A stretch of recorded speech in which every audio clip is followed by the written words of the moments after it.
Hi everyone. तो आज की वीडियो स्टैटिस्टिक्स पे बनी है, जिसपे मैंने पोल भी डाला था कि बच्चे पहले स्टैटिस्टिक्स पढ़ना चाहते हैं या प्रोबेबिलिटी। तो बच्चों ने वोट किया था स्टैटिस्टिक्स के लिए। स्टैटिस्टिक्स क्लास 10 का बहुत इंपॉर्टेंट टॉपिक है क्योंकि काफी अच्छे मार्क्स का आता है आपके बोर्ड एग्जाम्स में। तो I hope you will watch the video properly, अच्छे से देखना। एंड सेकेंडली, स्टैटिस्टिक्स के बेसिक्स आपको पता होने चाहिए कि स्टैटिस्टिक्स होता क्या है, जिसमें हम you must have done in the primary classes के हम डेटा को कलेक्ट करते हैं, उसको एनालाइज करते हैं, उसको ऑर्गेनाइज करते हैं ताकि उससे रिलेटेड हम आउटकम्स निकाल सकें, आइडिया लगा सकें, और हमारा डेटा प्रॉपरली अरेंज हो जाता है तो हम कोई भी इंफॉर्मेशन उससे निकाल सकते हैं। जनरली जो हमें बेसिक पता ही है कि वेदर फॉरकास्ट में हमारा स्टैटिस्टिक्स यूज होता है। बाकी आपका स्टैटिस्टिक्स सेल्स ट्रैकिंग में भी यूज होता है, जिससे कंपनीज को पता चलता है कि उनके किसी भी पर्टिकुलर टाइम पीरियड में कितने प्रोडक्ट सेल होंगे। उसके साथ साथ हेल्थ इंश्योरेंस कंपनीज यूज करती हैं ताकि उनको ये पता चल जाए कि ऑन एन एवरेज कितने अप्रोक्सीमेटेड लोग उनकी पॉलिसी को ऑप्ट करेंगे इन द ईयर, जिसमें वो काफी फैक्टर्स रखते हैं। जैसे एज रख सकते हैं वो कि कितने से कितनी एज के लोग कितना इंश्योरेंस ले सकते हैं। सो इस तरीके से देयर आर मल्टीपल फील्ड्स, और मुझे लगता है जनरली हम इन बातों पे, इन टॉपिक्स पे बात नहीं करते कि हमारा कोई टॉपिक यूज कहाँ होगा, तो वो जानना बहुत जरूरी है for general information. So let us now start the video, how mathematically we can find the mean using different method. Hi everyone, आज हम क्लास 10th का चैप्टर स्टैटिस्टिक्स स्टार्ट कर रहे हैं। तो before I start with the first thing that is the mean, first topic in this chapter mean, मैं पहले आपको ये बताना चाहती हूँ कि अनग्रुप्ड और ग्रुप डेटा क्या होता है। तो हमने पहले जो भी डेटा आज तक पढ़ा था, मतलब इन द प्राइमरी क्लासेस, और आई वुड से 6th में भी हमने पढ़ा है अनग्रुप्ड डेटा। तो अनग्रुप्ड डेटा क्या होता है? बेसिकली इंडिविजुअल रॉ डेटा होता है। ओके, तो इसका मतलब क्या है? जहाँ पे आपको इंडिविजुअल वैल्यूज़ दी होती हैं। जैसे मान लो क्लास में कोई टेस्ट कंडक्ट हुआ 100 मार्क्स का, 85 मार्क्स आए, किसी के 90 आए, किसी के 75 आए, किसी के 92 आए, as I have taken the example here. तो इससे अगर हमें मीन निकालना होता तो हम क्या करते थे? If you remember, we use to write sum of observation upon number of observation. तो यहाँ पे आपको ये सिंबल दिख रहा है, this is the symbol of what? Summation, और we can say the sum. तो जब भी हम किसी रो का, होल रो का सम निकाल रहे होते हैं तो we will write this summation symbol. And summation xi means जितनी भी x की वैल्यू है, x1, x2, x3, x4, x5 and so on, उन सब का हम क्या कर रहे हैं? सम ले रहे हैं। And I will start from the first value to the last. अगर हमारे डेटा में 10 वैल्यूज़ हैं तो हमारे आई की वैल्यू क्या होगी? 1 to 10 होगी। So this is what we mean by the symbol summation and the I letter which is fixed with it. Okay, तो अब नेक्स्ट इज ग्रुप्ड डेटा, जो हम अब अपनी क्लास 10th में पढ़ने वाले हैं। ग्रुप्ड डेटा का मीन हम कैसे निकालेंगे और ग्रुप डेटा होता क्या है, पहले तो ये समझना है। तो ग्रुप डेटा बेटा होता है कि और data which is organised in intervals. जब हमारे पास डेटा है और हम उसको इंटरवल्स में डिवाइड कर देते हैं, जैसे मैंने डेटा को क्या लिख दिया? 0 to 2, 2 to 4, 4 to 6, like that, जैसे मैंने एग्जाम्पल में लिखा है। तो इस तरीके से जब हम अपने डेटा को अरेंज कर देते हैं तो वो हमारा क्या बन जाता है? ग्रुप्ड डेटा बन जाता है। ओके, सो अब बिना टाइम वेस्ट करे देखते हैं कि हम कौन कौन से मीन के मेथड इस बार पढ़ने वाले हैं। ओके, सो हम मीन के मेथड पढ़ेंगे to find out mean as I explain just now. पहले हम कैसे निकालते थे? Sum of observation upon number of observation. अब हमारे पास we have 3 methods for this. So first is the direct method, next is the assumed mean method, and the third one is step deviation method। ठीक है, तो direct method में हम क्या करते हैं बेटा? I am just mentioning the formulas here first. Direct method का फॉर्मूला होता है summation of fi xi upon summation F I. अब when I write summation F I X I, इससे मेरा मतलब क्या है कि जितनी भी एफ आई की वैल्यूज होंगी उनको मैं एक्स आई के साथ मल्टीप्लाई करूंगी और फिर उनका क्या लूंगी, सम लूंगी। Likewise next is assumed mean method, जिसमें ए हमारा क्या होता है, अज्यूम्ड मीन होता है, assumed mean होता है। and what is our D? D is basically the deviation. D is basically the deviation of xi from A. Okay, this is deviation of xi from A. next is step deviation method. इसमें हम क्या करते हैं, mean कैसे निकालते हैं, A plus summation F I U I upon summation F I. Okay, so you are all aware. अब F I D I का मतलब क्या होगा, जैसे एफ आई एक्स आई का मतलब था, हम एफ आई को डी आई से मल्टीप्लाई करेंगे, सारी एफ वाली वैल्यूज को डी वाली से मल्टीप्लाई करेंगे और उनका सम लेंगे। बाकी मैं इसको आगे एग्जाम्पल के थ्रू भी एक्सप्लेन करूंगी। So next method is step deviation method, जिसमें हम क्या फॉर्मूला है हमारा, A plus summation F I U I upon summation F I. अब स्टार्ट करते हैं फर्स्ट मेथड से कि डायरेक्ट मेथड, हम लोग डायरेक्ट मेथड में कैसे मीन निकालते हैं। तो I have taken this example, if you will see for the direct method. So there is a class interval given to us, as I told you कि हम group data के लिए mean निकाल रहे हैं, तो हमें क्लास इंटरवल गिवन है। Number of students, these number of people, number of students, these all are what, F I in our question. Okay, and next is what do we have to find out? जैसा कि मैंने आपको बताया ऊपर कि इसका formula क्या होता है, समेशन एफ आई एक्स आई। तो इसके लिए पहले एक्स आई भी चाहिए होगा हमें। अब ये एक्स आई क्या होता है, X I is class mark as I have written here. हाँ एक्सक्यूज मी, हाँ ये क्लास मार्क वही है जो आप समझ रहे हैं, which is when you take the sum of upper limit plus lower limit and you divide it by 2. yes, ये वही क्लास मार्क है जो आप समझ रहे हैं, जो आप अब तक पढ़ के आए हैं। so if I talk about the first interval, it is 10 plus 25 by 2, the lower limit plus the upper limit upon 2। अगर किसी को नहीं पता है तो 10 to 25 में what will be our 10 will be our lower limit and 25 is our upper limit. Okay, so this is our upper limit for any interval. हम class mark कैसे निकालते थे, lower limit plus upper limit by 2। अगर आपको फिर भी याद नहीं रहेगा तो let me write the formula here, class mark is equal to lower limit plus upper limit by 2। Okay, so अब निकालते हैं हम अपना X I for each interval. So here 10 plus 25 is equal to what, 35 by 2, which is what, 17.5। सो यहाँ पे हमारा class mark क्या होगा, 17.5। इसी तरह अगर यहाँ पे हम 25 plus 40 by 2 करते हैं तो what do we get, we will get 32.5। Likewise आप बाकी सब भी निकालोगे, so this will come out to be 47.5, 62.5, 77.5 and 92.5.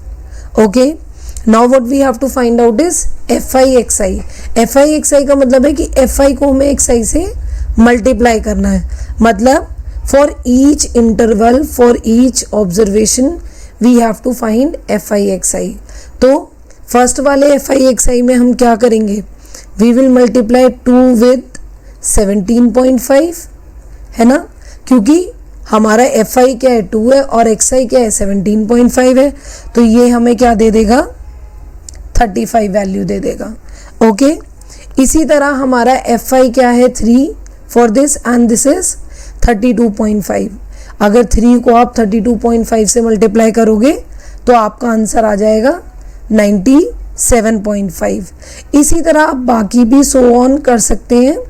So I am just straight away writing the answer. I hope you can take out for all other values also. Still अगर आपको कोई भी problem होती है क्वेश्चन को solve करने में, you may comment down and I will help you to resolve that problem related to the questions. Okay, so likewise I have taken out the value of all of these intervals. Okay, now we will find out as per the formula summation fi xi and summation fi. As I told you, summation fi का क्या मतलब है, जितनी भी f, this is what fi stands for f1, f2, f3, f4, f5 and f6. तो ये जो i prefix हम लिखते हैं, इस i का मतलब है कि I will refer to from 1 to 6 for this question. अगर किसी क्वेश्चन में 7 वैल्यूज हैं तो I will refer from 1 to 7. तो I का मतलब ये होता है. और समीशन का मतलब क्या है, जितनी भी मेरी fi की वैल्यू उन सब का मैं क्या लूँगी, सम लूँगी. इसका मतलब है कि सारी fi की वैल्यू का हम सम लेंगे. So if you will see the sum of 2 + 3 is 5, 5 + 7 12 and then you will add 6 and 6 and you will get 30. तो समेशन fi हमारा क्या आ गया, 30 आ गया. अब इसकी हेल्प से हम क्या निकालेंगे, समेशन fi xi ऑल्सो. अब मैंने फिर वही किया, जितने fi xi थे इन सब का मैं क्या करूँगी, सम करूँगी. What do I mean by summation fi xi? I will do 35 plus 97.5 plus 332.5 plus 375 plus 465 plus 555. Okay, तो मैं इन सब का क्या करूँगी, सम करूँगी. तो अगर मैं इन सब का सम करती हूँ तो मेरा आंसर आता है 1860. Okay, so this is equal to 1860. अब मैं यहाँ पे इनकी वैल्यूज पुट कर दूंगी. समीशन fi xi क्या था, 1860 और समीशन fi हमारा क्या आया था, 30. Now I will divide both of them. I can cut 0 to 0 and when we cut this we will get 62. So 62 is the mean of this example with the help of direct method. So I hope direct method आपको अच्छे से clear है. Again I would say अगर आपको कोई भी doubt होता है you may comment down and do let me know if you have any problem related to this. अब नेक्स्ट मेथड हम पढ़ते हैं which is assumed mean method. तो assumed mean method में हमें क्या करना है, we have given the class mark, we have given the frequency and जैसा कि मैंने अभी आपको ऊपर बताया कि class mark आप कैसे निकालोगे, I have taken out the class mark like that only. So what I have done here is, अगर मैं फर्स्ट वाले का आपको निकाल के बताऊं, so you have to do 0 plus 10 by 2 which is equal to 5. Okay, so likewise what you will do here, you will do 10 plus 20 by 2 यानी कि 30 by 2, तो आपका आ जाएगा 15. इसी तरह 20 plus 30 by 2 आप करेंगे तो 25, 35, 45 सो ऑन आपकी वैल्यूज आ जाएंगी. अब हम नेक्स्ट निकालेंगे di minus is equal to xi minus A. जैसा कि मैंने अभी आपको ऊपर बताया, what is our di? di is our deviation. Okay, so deviation of xi from assumed mean. तो ये डेविएशन हम निकालते कैसे हैं, xi minus A. But here what we have to choose is a, what is that, assumed mean. और हम assumed mean कैसे निकालते हैं, कैसे चूज करते हैं. so assumed mean you can take any value of xi. assumed mean के लिए आप xi की कोई भी वैल्यू ले सकते हैं, उससे आपके आंसर में कोई डिफरेंस नहीं आता. बट जनरली हम रेफर करते हैं कि हम मिडिल वैल्यू ऑफ xi ले लें. हालांकि आप कोई भी लेंगे तो उससे कोई फर्क नहीं पड़ेगा, आंसर आपका सेम ही आएगा. तो आप xi की कोई भी वैल्यू ले सकते हैं. ठीक है, तो अब निकालना शुरू करते हैं xi माइनस ए. पहले इंटरवल के लिए di क्या होगा हमारा, xi माइनस ए, यानी कि xi यहाँ पे मेरा क्या है 5 और अज्यूम्ड मीन मैंने क्या लिया है 25. तो मेरा आंसर क्या आएगा, माइनस 20। ओके, अब आप लोग सोचेंगे कि हमारा DI नेगेटिव कैसे आ गया, तो आपका DI नेगेटिव आ सकता है, that is not something that you have done wrong. तो आपका DI डेविएशन आपकी नेगेटिव भी आ सकती है, बिकॉज और इससे आपको कोई फर्क नहीं पड़ता, बिकॉज लास्टली आपको उनका सम लेना होता है। ओके, सो अब हम नेक्स्ट निकालेंगे, उसके लिए हम क्या करेंगे, xi माइनस a, यानी कि हमारा अज्यूम्ड मीन 25, तो ये क्या आ जाएगा हमारा -10। लाइकवाइज यहाँ पे करेंगे 25 minus 25, 35 minus 25 is what 10, then we have 45 minus 25 that is 20। अब वही FI/DI का सेम ही मतलब है कि हम दोनों को मल्टीप्लाई करेंगे, तो FI यहाँ का क्या है 12 को अगर आप -20 से मल्टीप्लाई करते हैं, ठीक है, तो आपका आंसर क्या आएगा -240। ओके, इसी तरह आप अगर 28 को -10 से मल्टीप्लाई करते हैं तो आंसर आएगा -280। फिर 32 को 0 से मल्टीप्लाई करेंगे तो 0, एंड 25 को 10 से करेंगे तो 250, एंड 13 को 20 से करेंगे तो 260।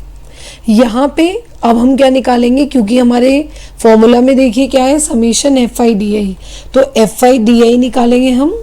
FI समेशन FI/DI का क्या मतलब है, सारी FI/DI वाली टर्म्स का हम क्या करेंगे, सम करेंगे। तो -240 प्लस -280 प्लस 0 प्लस 250 प्लस 260, तो answer is coming out to be -10।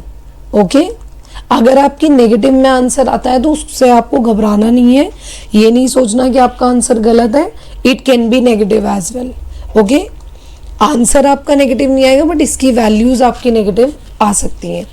तो अब वैल्यूज पुट करना शुरू करते हैं, क्योंकि हम अपना टेबल कंप्लीट कर चुके हैं। Only we are left with to find out summation FI which is 110। तो उसके लिए मैंने क्या किया, 12 plus 28 plus 32 plus 25 plus 13। Now we can put the values here. हमारा A क्या था 25 प्लस समेशन FI/DI अभी हमने निकाला -10, इसको ब्रैकेट में रख देंगे क्योंकि नेगेटिव इंटीजर है, और आपका समेशन FI क्या है 110। तो 0 को 0 से कैंसिल करते हैं, यहाँ पे होगा आपका 25 माइनस 1/11, क्योंकि ये प्लस माइनस मल्टीप्लाई हो जाएंगे। Now we have to take the LCM। अगर हम LCM लेते हैं तो हमारे पास क्या टर्म्स आएंगी, वी विल गेट 275 माइनस 1/11, तो यहाँ से आ जाएगा 274/11 यानी कि 24.9। सो इस तरीके से आप क्या कर सकते हैं, अज्यूम्ड मीन मेथड से अपना मीन निकाल सकते हैं। आई होप आपको ये समझ आ गया होगा। फिर भी अगर आपको कोई डाउट होता है, कोई क्वेरी है, कुछ भी आपको ना समझ आए, तो you may comment down and do let me know. आपकी क्वेरी को मैं कमेंट्स में रिजॉल्व करूँगी। ओके, सो अब हमारा direct method we have done, assumed mean method हमारा हो गया। Let us move on to the last method of mean which is step deviation method. इसमें भी आपको क्लास इंटरवल गिवन होगा, नंबर ऑफ स्टूडेंट्स गिवन है। अगर आप देखेंगे this is the same question I have picked up जो भी हमने डायरेक्ट मेथड में किया था, ठीक है। उसका रीज़न ये I want to show you कि आप किसी भी मेथड से मीन निकालते हैं, आपका आंसर हर मेथड से सेम आएगा। ओके, तो अगर आप इस मेथड से भी वैल्यू निकालेंगे मीन की तो भी आंसर आपका सेम होगा। ओके, सो निकालते हैं इसमें बाकी वैल्यूज़। क्लास मार्क यहाँ पे मैंने एज इट इज़ लिख दिए हैं फ्रॉम द डायरेक्ट मेथड, और ये सब हमें गिवन होता है, क्लास इंटरवल एंड फ्रीक्वेंसीज। तो पहली वैल्यू निकालनी शुरू करते हैं। जैसा कि मैंने आपको बोला, ए आप कुछ भी एज्यूम कर सकते हो, एज्यूम्ड मीन आप xi की कोई भी वैल्यू ले सकते हो, A can be any value of xi, but हम जनरली क्या कर लेते हैं, मिडिल वैल्यू को ले लेते हैं। तो यहाँ पे मैंने अपने एज्यूम्ड मीन को क्या माना है 47.5। ओके, मैंने अपने एज्यूम्ड मीन को माना है 47.5। तो यहाँ पे क्या आ जाएगा हमारा di is equal to xi which is 17.5